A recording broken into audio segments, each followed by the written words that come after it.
Students, आज हम class 9th math का जो 7th चैप्टर है त्रिभुज, तो उसके बारे में अध्ययन करेंगे। जैसा कि आप लोग जानते हैं, तीन भुजाओं से घिरी आकृति को त्रिभुज कहते हैं। और अगर दो त्रिभुजों की तुलना अगर करी जाए तो उस तुलना में दो त्रिभुज सर्वांग सम भी हो सकते हैं और समरूप भी हो सकते हैं। ये केवल एक संभावना है, ऐसा जरूरी नहीं है कि दो त्रिभुज सर्वांग सम हो या समरूप हो। लेकिन आज हम सर्वांग समता की जो कंडीशन है उसके बारे में अध्ययन करेंगे। तो जो त्रिभुज सर्वांग सम होते हैं, पहले हम इस शब्द पे ध्यान देंगे, सर्वांग सम। सर्वांग सम के लिए अगर हम संधि विच्छेद करें तो एक आता है सर्व, एक आता है अंग प्लस सम, यानी ये तीन शब्दों से मिलकर बना है, सर्व प्लस अंग प्लस सम। अब सर्व माने सभी, अंग यानी भाग, और सम माने होता है बराबर। यानी ऐसे दो त्रिभुज जिनके सभी भाग जो है वो बराबर हो, सभी अंग बराबर हो। अब आप जानते हैं कि त्रिभुज के तीन कोण होते हैं और तीन भुजाएं होती हैं। तो अगर इन्हीं दो त्रिभुजों की तुलना की जाए तो उनके अगर कोण बराबर हैं और उनकी संगत भुजाएं बराबर हैं तो वो दोनों त्रिभुज जो है सर्वांग सम त्रिभुज कहलाते हैं। एक बार मैं फिर से रिपीट कर देता हूं कि अगर दो त्रिभुजों की तुलना की जाए और उन त्रिभुजों के कोण आपस में बराबर हैं और उनकी संगत भुजाएं आपस में बराबर हैं तो वो दोनों त्रिभुज समरूप सर्वांग सम त्रिभुज कहलाते हैं। अब हम एक शब्द जो है संगत, इस पर हम ध्यान देंगे कि हम संगत भुजाएं या संगत कोण कैसे निकालते हैं। तो पहले हम लोग सर्वांग सम समझ लेते हैं। जैसे मान लीजिए एक त्रिभुज ये दे रखा है एबीसी, एबीसी, और एक त्रिभुज दे रखा है पी क्यू आर।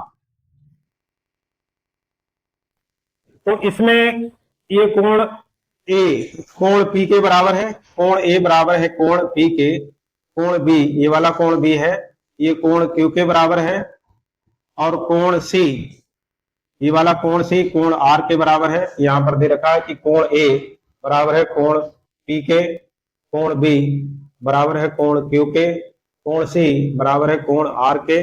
इसके बाद में ये जो भुजा ए बी है, भुजा ए बी, ये भुजा ए बी भुजा जो है ये पी की भुजा के बराबर है। यहाँ पे हमें ये भी ध्यान रखना पड़ेगा कि ये भुजाएं संगत होनी चाहिए। संगत भुजाएं देखिए कैसे निकालेंगे। जैसे ये कोण ए है, कोण ए के सामने की भुजा बीसी है, इस पर ध्यान दीजिए कि कोण ए है, कोण ए के सामने की भुजा बीसी है।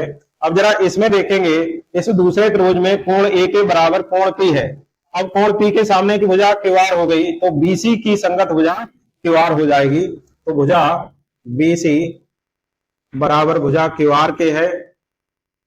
इसी प्रकार से ये जो तीसरी भुजा जो बची है ये एसी, एसी की संगत भुजा इसमें पी आर है जो कि बराबर है भुजा एसी बराबर है भुजा पी आर के। तो देखिए तीन कोण बराबर हैं और तीन भुजाएं बराबर हैं, 6 के 6 अंग आपस में बराबर हैं। तो इसलिए ये जो दोनों त्रिभुज हैं, त्रिभुज ए बी सी, ये सर्वांग सम हो जाएगा त्रिभुज पी क्यू आर के। ये जो चिन्ह है ये बराबर लगा हुआ है और इसके ऊपर ये उल्टा एस लिखा हुआ है। तो ये जो उल्टा एस लिखा है और बराबर का चिन्ह है, इसे मिलाकर ये पूरा बनता है सर्वांग सम। अगर केवल बराबर ना लगा हो, केवल ये वाला चिन्ह हो तो ये समरूप का चिन्ह होता है। लेकिन समरूप भी लगा, बराबर भी लगा है, तो समरूप और बराबर दोनों चिन्ह मिला के सर्वांग सम का चिन्ह बनाते हैं। तो ये सर्वांग सम का चिन्ह हो गया। अब ये तो रहा कि अगर तीनों भुजाएं बराबर हैं, तीनों कोण आपस में बराबर हैं तो दोनों त्रिभुज सर्वांग सम होंगे। लेकिन जो कंडीशंस हैं यानी जो क्राइटेरियंस हैं तो वो तीन होते हैं, 4 क्राइटेरियन होते हैं। उन 4 क्राइटेरियंस को अगर कोई दो त्रिभुज जो है फॉलो करते हैं तो वो दोनों त्रिभुज आपस में सर्वांग सम त्रिभुज होते हैं। तो सर्वांग समता का जो पहला क्राइटेरियन है, सर्वांग समता की कसौटियां,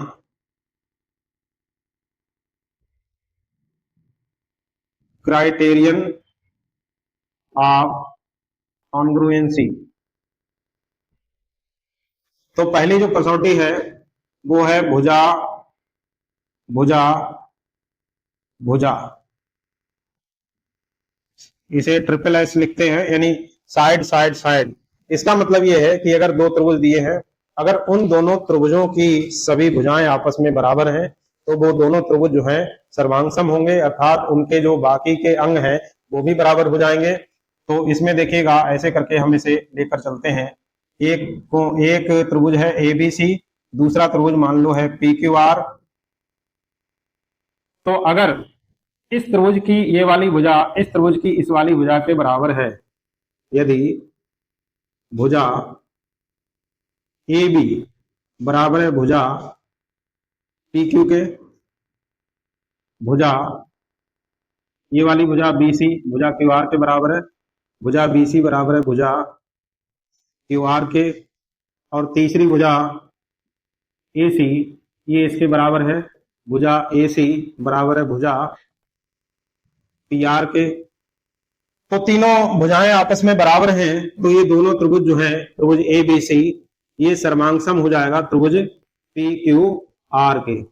अब जब सर्वांगसम हो गए तो इसका मतलब बाकी के जो संगत भाग होंगे वो भी बराबर होंगे। तो अब हम संगत भाग देखेंगे।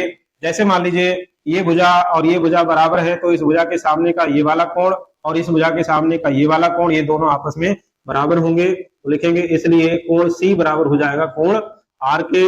ये वाली भुजा ये इस वाली भुजा के बराबर है, इस भुजा के सामने का कोण ये है और इस भुजा के सामने का कोण ये है, ये दोनों संगत कोण हो जाएंगे। तो कोण A बराबर हो जाएगा कोण P के।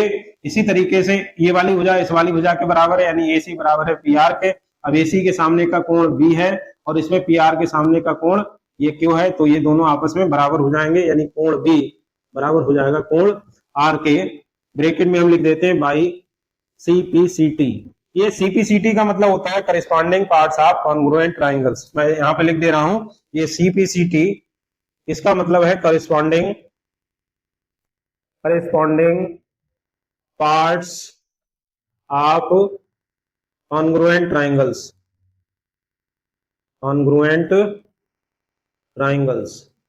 इसकी अगर हिंदी बताऊं तो इसकी हिंदी होती है सर्वांगसम त्रिभुजों के संगत भाग। तो हम ये पूरा नहीं लिख सकते और इसकी कोई शॉर्ट फॉर्म ही नहीं है। ये corresponding parts of congruent triangle, इसका पहला अक्षर C लिया गया, इसका पहला अक्षर P लिया गया, इसका पहला अक्षर फिर से C लिया गया और इसका पहला अक्षर T लिया गया। तो इस तरीके से CPCT। तो जहां पर भी हमें सर्वांगसम त्रिभुजों के संगत भाग लिखना होता है तो वहां पे हम इसकी शॉर्ट फॉर्म CPCT लिख देते हैं। तो इस तरीके से ये बाई CPCT जहां पर भी ये हमें जरूरत होगी तो वहां पे हम लिख देंगे। तो इस तरीके से ये पहला क्राइटेरियन है भुजा भुजा भुजा। दूसरा जो क्राइटेरियन होगा वो होगा भुजा कोण भुजा, भुजा कोण भुजा, यानी एस का मतलब साइड, ए का मतलब एंगल और एस का मतलब फिर से साइड एंगल साइड, यानी भुजा कोण भुजा। तो इसमें भी देखिए दो कोण लेते हैं, दो त्रिभुज लेते हैं ABC और ये त्रिभुज हमने लिया है PQR। तो इसमें भुजा कोण भुजा अगर ये कंडीशन है तो इस कंडीशन के बाद जो है दोनों त्रिभुज लिए गए हैं ये दोनों त्रिभुज कैसे होंगे, सर्वांगसम होंगे। तो यहाँ पर देखिए ये भुजा यानी ये वाली भुजा इस वाली भुजा के बराबर है और ये कोण इस वाले कोण के बराबर है, ये वाली भुजा इस वाली भुजा के बराबर है। जब ऐसी कंडीशन कहीं पर भी होगी तो वहां पर वो दोनों त्रिभुज कैसे होंगे, सर्वांगसम होंगे। तो यहाँ पर एक चीज और ध्यान दीजिए कि ये दो भुजाओं के बीच में कोण है, यानी जो कोण है वो दो भुजाओं के बीच में होना चाहिए, यानी जो दो बराबर भुजाएं हैं उनके बीच में कोण होना चाहिए। अगर साइड में कोण होगा तो वो दोनों त्रिभुज सर्वांगसम नहीं होंगे। सर्वांगसम तभी होंगे जब कोण बीच में होगा। जैसे ये भुजा इसके बराबर है, ये भुजा इसके बराबर है, इसके बीच में ये वाला कोण है, तो ये त्रिभुज कैसे होंगे, सर्वांगसम होंगे। अगर इसकी जगह पे मान लीजिए ये कोण आपस में बराबर हो तो त्रिभुज सर्वांगसम नहीं होंगे। ठीक है, केवल ये कोण जो है आपस में बराबर होना चाहिए। ये कोण इसके बराबर होगा तो सर्वांगसम नहीं होंगे, ये कोण इसके बराबर होगा तब भी त्रिभुज सर्वांगसम नहीं होंगे। कोण कहां पे होना चाहिए, बीच में होना चाहिए, इस बात का ध्यान रखना है। तो ये भुजा कोण भुजा यहाँ पर ये दे रखा है कि भुजा AB बराबर है भुजा PQ के, ये वाली भुजा AB PQ के बराबर है, कोण B बराबर है कोण Q के, ये वाला कोण इस कोण के बराबर है, कोण Q के बराबर है, और भुजा BC बराबर दे रखी है भुजा QR के। तो जब ये कंडीशन है भुजा कोण भुजा हो गया तो इस कंडीशन में ये जो दोनों त्रिभुज हैं त्रिभुज ABC ये सर्वांगसम हो जाएगा त्रिभुज पी क्यू आर के। अब जब त्रिभुज सर्वांगसम हो गए तो इसका मतलब बाकी के जो तीन अंग बचे, ये तीन अंग ही तो है, तीन अंग ये है, तीन अंग और बचे, तो जो बाकी के तीन अंग होंगे यानी जो संगत अंग होंगे वो आपस में बराबर होंगे। ठीक है, तो हमें संगत अंग लेने हैं, संगत भाग लेने हैं। तो संगत भाग देखिए कौन कौन से होंगे। जैसे ये वाली भुजा है, इस भुजा के सामने का कोण ये है, ये ध्यान दीजिएगा, ये वाली भुजा, इसके सामने का कोण ये, और इसमें इसके बराबर भुजा ये वाली है, इसके सामने का कोण ये आर है, तो इसका मतलब कोण सी बराबर कोण आर के होगा, क्योंकि ये संगत है, कोण सी बराबर होगा कोण आर के। इसी तरीके से ये कोण बराबर है इस वाले कोण के। अब इस कोण के सामने की भुजा हो गई ए सी, तो भुजा ए सी बराबर इस कोण के सामने की भुजा है पी आर, तो ये पी आर बराबर होगी ए सी बराबर पी आर हो जाएगी। इसी तरीके से ये भुजा और ये वाली भुजा बराबर है। अब इस भुजा के सामने का कोण है ए और इसमें इस भुजा के सामने का कोण है पी, तो इसलिए कोण ए बराबर हो जाएगा कोण पी के। फिर से हम यहाँ पे लिख देते हैं बाई सीपीसीटी। सीपीसीटी का मतलब corresponding parts of congruent triangles. ठीक है, क्या होगा, corresponding parts of congruent triangles. ये लिखा हुआ corresponding parts of congruent triangles, ये हमें पूरा नहीं लिखना है, हमें शॉर्ट फॉर्म लिखनी है, सर्वांगसम त्रिभुजों के संगत भाग। इसके बाद में तीसरा जो क्राइटेरियन है, इसे भी आप लोग ध्यान से समझ ले, ये है कोण भुजा कोण। कोण भुजा कोण, इसे हम लिखते हैं A S A. S A का मतलब एंगल साइड एंगल, एंगल माने कोण, एस माने भुजा, एंगल माने कोण, तो एंगल साइड एंगल, इसे हम ऐसे करके लिख सकते हैं। इसका मतलब क्या है, इसका मतलब ये है कि अगर किन्हीं दो त्रिभुजों में वो कोण भुजा कोण अगर बराबर है, यानी एक कोण बराबर है, बीच की भुजा बराबर है और फिर कोण बराबर है, तो वो दोनों त्रिभुज कैसे होंगे, सर्वांगसम होंगे। इसे भी मैं चित्र से समझाता हूं। ये देखिए ए बी सी और ये त्रिभुज है P Q R, P Q R. अब इसमें पहले कोण, ये वाला कोण इस वाले कोण के बराबर है, कोण ए बराबर है कोण पी के, और कोण बी बराबर है, कोण के बाद में भुजा है, इसके बाद में ये वाली भुजा इस वाली भुजा के बराबर है, यानी भुजा ए बी बराबर है भुजा पी क्यू के, और ये वाला कोण इस वाले कोण के बराबर है, यानी कोण बी बराबर है कोण क्यू के। तो देखिए जैसा कि यहाँ पर हमने बताया था कि कोण भुजा इन दो भुजाओं के बीच में होना चाहिए, ऐसे यहाँ पर भी कंडीशन है कि ये भुजा इन दो कोणों के बीच में होना चाहिए। इन दोनों कोणों के बीच में ये वाली भुजा है, ऐसे इन दोनों कोणों के बीच में ये वाली भुजा है, तो इस कंडीशन में दोनों त्रिभुज सर्वांगसम होंगे। तो ये तीन चीजें बराबर हो गई, कोण भुजा कोण बराबर हो गए, तो इसका मतलब ये दोनों त्रिभुज सर्वांगसम हो गए। तो इसलिए त्रिभुज ए बी सी ये सर्वांगसम हो गया त्रिभुज पी क्यू आर के। अब जब दोनों त्रिभुज सर्वांगसम है तो बाकी के तीन अंग फिर बचे, तीन अंग ये है, तीन अंग और बचे, क्योंकि कुल मिला के 6 होते हैं, तीन भुजाएं तीन कोण, तो बाकी के जो अंग है वो भी आपस में बराबर होंगे। वो देखिए कैसे बराबर करेंगे, जैसे ये वाला कोण बराबर है, इस कोण के सामने की भुजा बीसी है और इसमें इस कोण के बराबर का कोण ये है, इसके सामने की भुजा क्यू आर है, तो इसलिए बीसी बराबर हो गई क्यू आर के।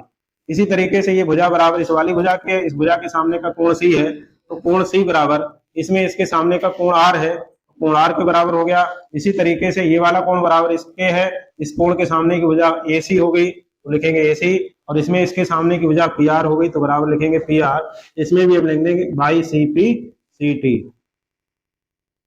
तो इस तरीके से ये तीन सर्वांग समता के क्राइटेरियंस हो गए। इसके लिए आप लोग जो है इसका स्क्रीनशॉट ले लें। इसके बाद में चौथा और पांचवा मैं बता रहा हूं, चौथा जो है वो भी इसी की तरह है, कोण भुजा कोण।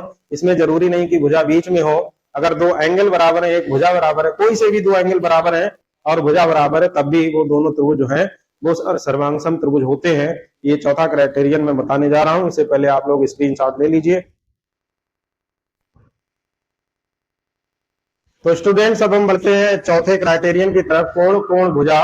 ये कोण भुजा कोण की तरह ही है। अगर मान लीजिए दो त्रिभुज इस तरीके से हो, एक त्रिभुज ये है, एक त्रिभुज ये है, इसमें अगर ए बी सी इसका नाम है त्रिभुज ए बी सी, और ये त्रिभुज है पी क्यू आर, तो इस पहले वाले त्रिभुज में ये वाला कोण और इसका ये वाला कोण, इसका ये वाला कोण और इसका ये वाला कोण आपस में बराबर है, ये इसका ये कोण इस कोण के बराबर है, और ये वाली भुजा इस वाली भुजा के बराबर है, तो दोनों त्रिभुज जो है सर्वांगसम होंगे। यानी कोण ए बराबर है कोण पी के, ये लिख ले रहे हैं त्रिभुज ए बी सी तथा त्रिभुज पी क्यू आर में। तो ए बी कोण ए बराबर है कोण पी के और कोण बी बराबर है कोण क्यू के, और ये जो भुजा है बी सी, भुजा बी सी बराबर है भुजा क्यू आर के। भुजा BC बराबर है भुजा QR के, तो इस तरीके से ये दोनों त्रिभुज भी सर्वांगसम त्रिभुज होंगे। तो लिखेंगे त्रिभुज ABC सर्वांगसम हो गए त्रिभुज PQR के। एक बार फिर से ध्यान दीजिएगा कि कोण कोण भुजा, ये लग रहा है कोण कोण भुजा, ठीक है, तो ये कोण कोण भुजा, तो इसके हिसाब से ये त्रिभुज ABC और त्रिभुज PQR ये सर्वांगसम त्रिभुज हो गए। जब ये सर्वांगसम त्रिभुज है तो बाकी के सारे जो अंग हैं, यानी जो 3 अंग बचते हैं वो भी बराबर होंगे, लेकिन वो संगत अंग हमें ढूंढने पड़ेंगे। अब जैसे ये कोण अब जैसे ये वाला जो है, इस कोण के बराबर ये वाली भुजा तो आ गई, इस कोण के बराबर ये वाली भुजा आ गई, लेकिन इस कोण के बराबर सामने ये वाली भुजा, इस कोण के सामने ये वाली भुजा, ये बराबर होगी, तो ये भुजा ये AC बराबर हो जाएगी PR के, AC बराबर PR के हो जाएगी। अब चूंकि दो कोण बराबर है तो तीसरा कोण अपने आप बराबर होगा, क्योंकि दो कोणों का योगफल अगर हम 180 अंश में से घटाएंगे तो इधर भी घटाएंगे इधर भी घटाएंगे तो तीसरा कोण बराबर हो जाता है, तो तीसरा कोण भी बराबर हो जाएगा। तो इसकी वजह से इसका ये वाली भुजा और इसकी ये वाली भुजा ये भी बराबर होगी, तो भुजा AB बराबर हो जाएगी भुजा PQ के। और ये जो तीसरा जो कोण बचता है कोण C बराबर हो जाएगा कोण R के। ब्रैकेट में फिर से वही लिख दिया जाएगा बाई CP/CT। इसके बाद में हम अगले 5वें क्राइटेरियन की तरफ बढ़ते हैं, जिसका नाम है समकोण कर्ण भुजा, यानी इंग्लिश में से शॉर्ट फॉर्म में लिखते हैं RHS। R का मतलब राइट एंगल माने होता है समकोण, H का मतलब हाइपोटेन्यूज माने होता है कर्ण, और S माने साइड माने भुजा, ठीक है। तो इसे हम शॉर्ट फॉर्म में RHS भी लिख सकते हैं। इसमें देखिए इस तरीके से दो त्रिभुज लेते हैं ABC, और ये त्रिभुज हमने ले लिया PQR। इसमें ये दोनों त्रिभुज जो है समकोण है, तो ये समकोण बराबर हो गए। H का मतलब ये हाइपोटेन्यूज यानी कर्ण, ये बराबर हो गया। और कोई एक भुजा, जैसे मान लीजिए ये वाली भुजा इस वाली भुजा के बराबर है, तो इसमें हम लिख दे रहे हैं कोण ABC बराबर है कोण PQR के। क्यों बराबर है? क्योंकि दोनों 90 अंश के हैं। और ये कर्ण जो है कर्ण AC बराबर है कर्ण PR के, ठीक है। और ये वाली भुजा AB बराबर हो जाएगी भुजा PQ के, ठीक है। तो जब ये चीजें बराबर हो गई, यानी समकोण, ये 90 अंश का समकोण कर्ण भुजा, तो समकोण कर्ण भुजा ये लग जाएगा, तो इससे ये दोनों त्रिभुज जो है ABC ये सर्वांगसम हो जाएगा त्रिभुज PQR के। जब ये त्रिभुज सर्वांगसम है तो इसका मतलब बाकी के जो संगत भाग हैं वो भी बराबर होंगे। तो जैसे इसमें ये भुजा BC और इसमें भुजा QR ये बराबर होगी, भुजा BC बराबर हो जाएगी भुजा QR के, कारण वही लिख देंगे बाई CP/CT। और इसमें जैसे ये वाला है और इसमें ये वाला, ये दोनों बराबर है, इसके सामने का कोण ये है, इसमें इसके सामने का कोण ये है, तो कोण C बराबर हो जाएगा कोण R के। और ये वाला जो कोण है वो इस वाले कोण के बराबर होगा, तो कोण A बराबर हो जाएगा कोण B के, इसमें लिख देंगे हम बाई CP/CT। तो ये सारी जो कंडीशंस आ गई, पांचों कंडीशन मैंने आपके लिए समझा दी हैं। ये पांचों कंडीशन जो है दो त्रिभुजों के सर्वांगसम होने की है, ठीक है।